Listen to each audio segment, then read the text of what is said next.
বন্ধু বান্ধৱীসকল, আশা কৰিছোঁ আপোনালোকে মোৰ আগৰ ৰেচিপিকেইটা বনাই চাইছে। আজি মই আপোনালোকক বিস্কুটৰ ৰেচিপি বনাই দেখুৱাম।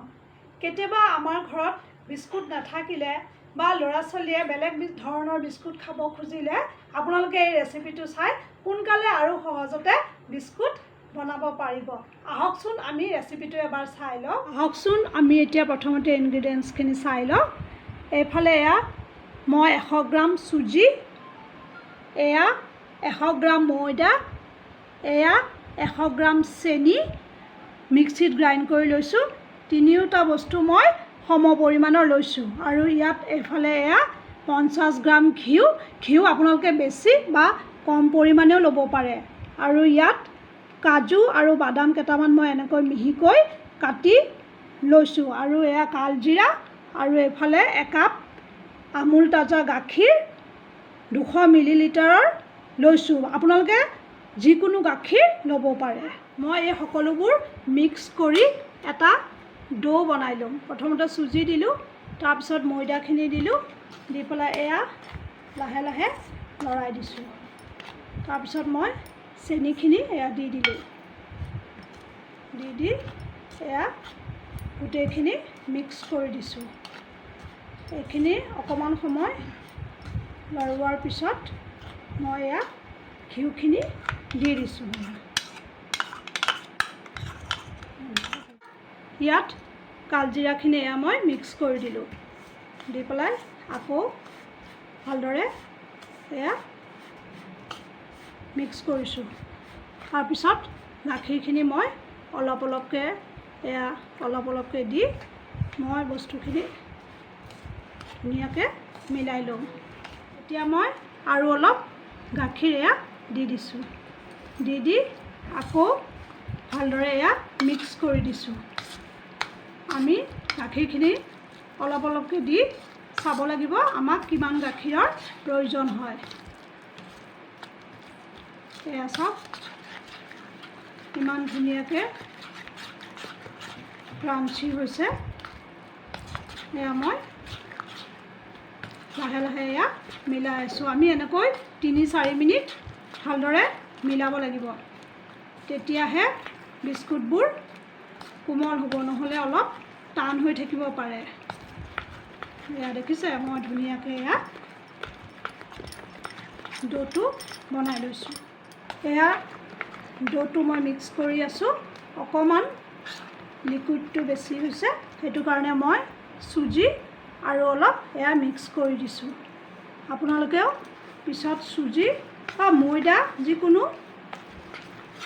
মিক্স কৰি ল'ব যদি অলপ লিকুইড হয়। মই ডোখিনি ধুনীয়াকৈ ৰেডি কৰি ল'লোঁ। এয়া একদম স্মুথ হৈ গৈছে। তাৰপিছত মই এয়া হাতত অকণমান তেল ঘঁহি ল'লোঁ, ঘঁহি পেলাই ইয়াৰ পৰা এয়া অলপ উঠালোঁ, উঠাই পেলাই এয়া প্ৰথমতে মই এনেকৈ ৰাউণ্ড বনাই ল'লোঁ। বনাই দুয়োখন হাতত লৈ এয়া মই লাহে লাহে এনেকৈ আঙুলিৰে অলপ বস্তুটো বহলাই দিলোঁ। তাৰপিছত এয়া কটাৰী এখন লৈ মই এয়া লাহেকৈ এনেকৈ ডিজাইন বনালোঁ। তাৰপিছত ইয়াত মই কাজুবোৰ এয়া এনেকৈ সজাই দিছোঁ।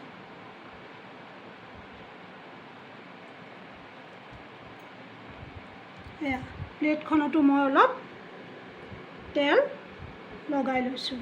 এয়া চাওক মই এয়া গোটেইকেইটা বিস্কুট ৰেডি কৰি ল'লোঁ। এইকেইটা অলপ সৰু শ্বেপৰ আৰু এইকেইটা অলপ ডাঙৰ শ্বেপৰ।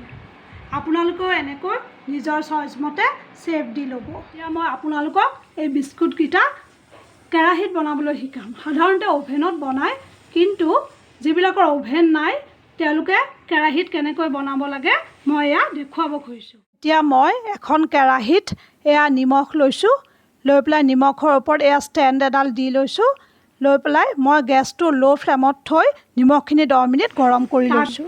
তাৰপিছত মই এই বিস্কুটৰ প্লেটখন লাহেকৈ এয়া ফ্লেমৰ ওপৰত দি দিছোঁ, দি এয়া ফ্লেমটো মই মিডিয়ামলৈ আনিছোঁ, আনি পেলাই বিস্কুটখিনি মই 10 মিনিট সময় এনেকৈ হ'বলৈ দিম।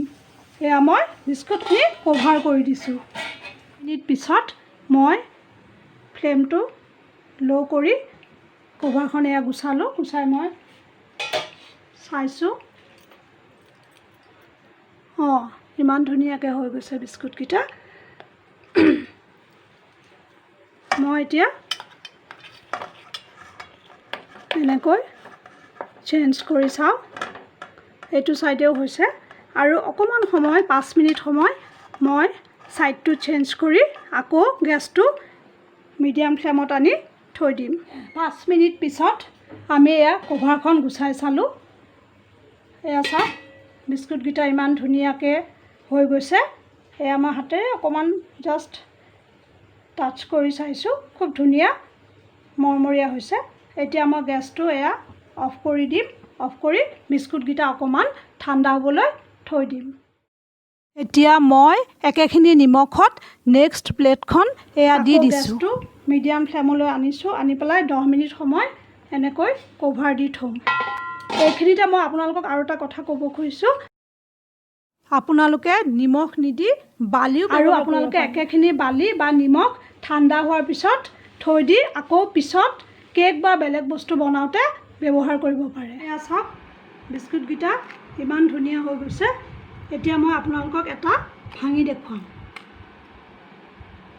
এয়া দেখিছে, এয়া ইমান ধুনীয়া মচমচীয়া হৈ গৈছে আৰু ভিতৰখনো একদম পূৰা হৈ গৈছে। এয়া বেক চাইড চাওক, বেক চাইডটোও ধুনীয়া হৈছে।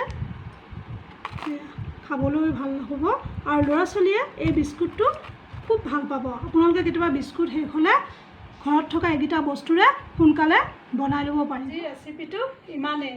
আশা কৰিছোঁ আপোনালোকে ৰেচিপিটো আৰম্ভণিৰ পৰা শেষলৈ চাইছে আৰু বিস্কুট নিশ্চয় বনাব, কাৰণ ল'ৰা ছোৱালীয়ে আৰু ঘৰৰ সকলোৱে বিস্কুট ভাল পায় আৰু এই বিস্কুটটো যিহেতু নিজে বনোৱা বেছি ভাল পাব।